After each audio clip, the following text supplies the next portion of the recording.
Hello YouTube, this is Doug from EM Propagation, and just a follow-up video. What you see on the screen on the oscilloscope is a BNC jack, and it actually tests worse than the Type N connector, and you can see it already took a jump.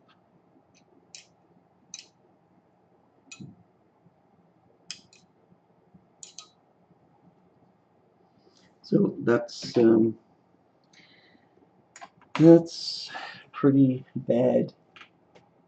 And based on the behavior of the two connectors, I checked.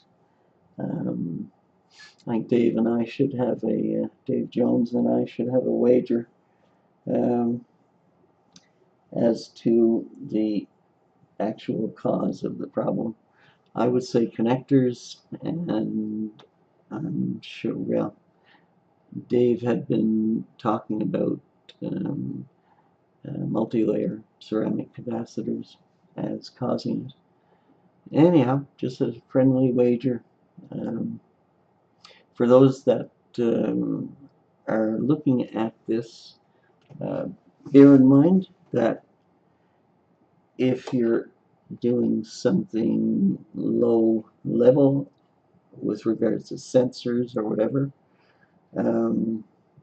this could very well swamp out the desired signal.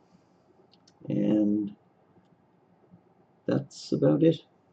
So pass along any comments, much appreciated, and have a great day. Thank you.